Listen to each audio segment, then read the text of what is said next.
It's monsters like these that make me grateful that I'm not building for PF1e anymore, because today's monster is a big one, even if the video falls a little short. Of course, before we get to that, let me welcome you all to Monster Monday, the best way to start your week. For this one, we're stepping outside the main games of Monster Hunter, and instead looking at some stories to bring you the Wings of Ruin, Oltura.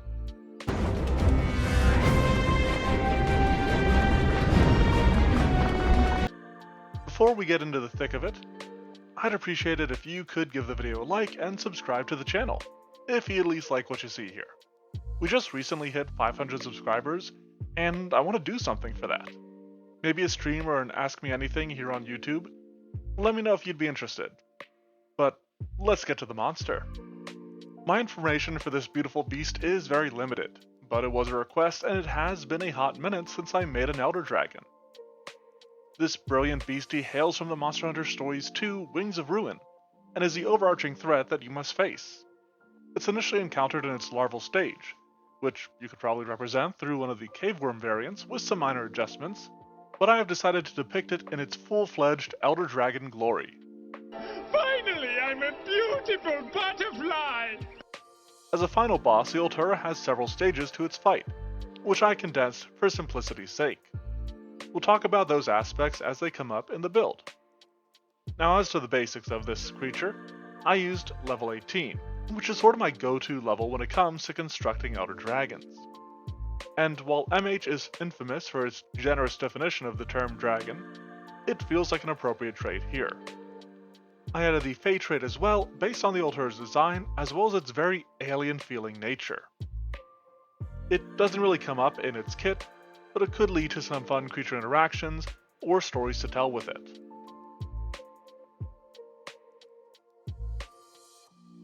This is a high-level foe, and it's got the numbers to back that up. To start with, it has an extreme strength and dexterity for its level. The former is mostly due to its immensity, and some of the hard-hitting attacks it delivers, while the latter is inspired by its lithe, agile form, as well as the grace that it demonstrates while staying aloft in the air. However, following these two extreme ability scores is a dearth, as its next highest scores, its Constitution and Wisdom, are merely moderate. These scores are not important to its greater design, and part of its more slender appearance suggested a lighter constitution in my eyes. Its charisma is low rather than being a negative value, as I think it's kind of pretty for a monster, and its intelligence is a bit more than animalistic, as the monsters of Monster Hunter are seemingly simplistic creatures, even these Elder Dragons. I followed suit on the moderate wisdom with a moderate perception, and while I think its larval form would certainly have tremor sense, the fully grown Oltura merely has dark vision. That leaves us with its skills, which are pretty easy. With those 6 wings it's got, it's going to need an extreme acrobatics to maneuver them all during its flight. It also has a moderate athletics, which honestly might not be entirely necessary on it, but I've already got it there, so let's stick with it. The Oltura is a large target, but with all its slenderness and speed, it uses a high armor class. Its scaly hide also provides it with some considerable protection, but not against cold or electricity, which is the first example of that compression it's designed that I was talking about. In the fight against the Oltura, it goes through these different phases where its elements and its weaknesses change. This seemed unnecessarily complicated for Pathfinder, and so I settled on giving it a consistent but lower weakness to the elements. Now, the inclusion of these weaknesses influences a moderate pool of hit points, despite the relative safety offered by both its flight and high armor class. As for its saving throws, they follow a pretty standard array, starting with a high reflex based off of its extreme dexterity. However, both its con and wisdom are the same bonus. So how did I decide on a moderate fortitude and a low will? And it's mostly just a feel of the creature. Something about this thing felt a bit more physically fortitudinous than it did mentally, at least in my eyes. The Oltura has a decent array of attacks, and making things easy is that all of these strikes use the same high attack bonus, with traits and damage values being what actually sets them apart. Its melee strikes all share the finesse trait, letting it use its dexterity for its attacks, but with it having an equal strength, it can just use whichever isn't penalized by some condition or another.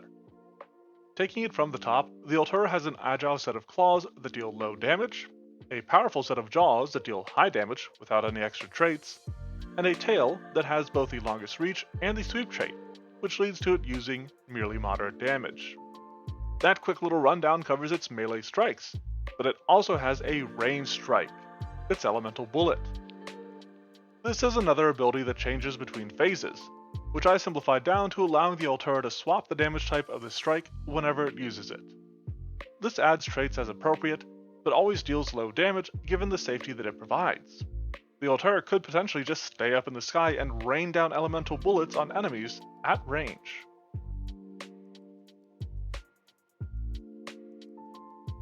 All things considered, the Oltura is honestly a pretty simple monster, which is due in part to some of the changes that I've made. Firstly, the Oltura would use different elemental effects based on what stage of the fight it is in. I've combined those various attacks into Tempest, a 2-action effect that deals limited use area damage in an emanation and forces a high DC reflex save. Like with its elemental bullets, the Oltura can swap its damage type around, but adds extra effects on critical failures that I tried to keep balanced. Cold removes an action, electricity makes a creature vulnerable, fire lights them ablaze, and water knocks them off their feet. The tiny bit lower damage on this ability is intended to compensate for these effects, but with them only happening on a critical failure, that damage reduction is minimal. Now, like a typical breath weapon, that Tempest can only be used once every 1d6 rounds. But the Oltura has an even mightier attack, Luminosity. This is a 3-action ability that combines all of its damage types into a supersized fireball with an extreme DC. This is a ton of damage and it is meant to be the Oltura's finishing move, but in the Monster Mash, I ended up opening with it. And what an opening that was! Holy shit, you should check that out. But the Oltura pays for the power of this ability with a minute-long cooldown, so unless it takes the hero's 10 plus rounds to finish off the Oltura, it likely won't get to use this more than once per fight. Both of those abilities require reflex saves, but to get some variety in its design, and resemble one of its abilities from lore, I included Rage Rays.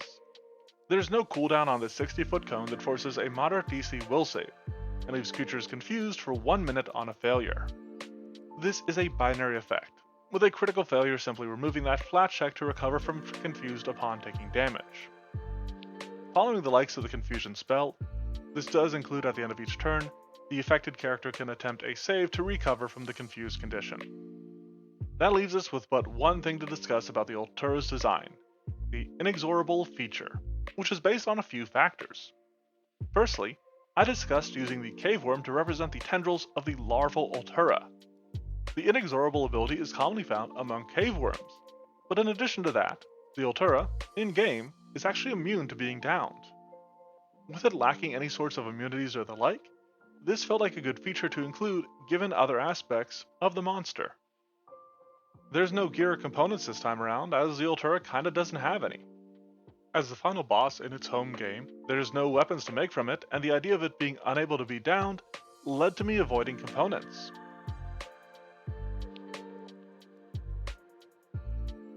Which means we can go ahead and wrap this up. Enamored with the elements, this eminent enemy evades encounters by eliminating equals with expeditious eruptions. I may someday return to build the larval Oltura, but I think for now you can represent it using a trio of cave worms that can't fully emerge from the ground. Given its Fey trait, you could have this creature be featured as a mount for a Fey noble, or somehow caught up in other Fey shenanigans, such as an association with the Jabberwock. Be sure to let me know what you think of this supersized fairy dragon, and what other sorts of creatures you'd like to see down in a comment. If you want to see the other monsters I've made, or the D&D version of this monster, check out the Monster Monday blog, which is linked in the description below, along with the Discord and Twitter. Thanks for watching, and have a monstrous Monday.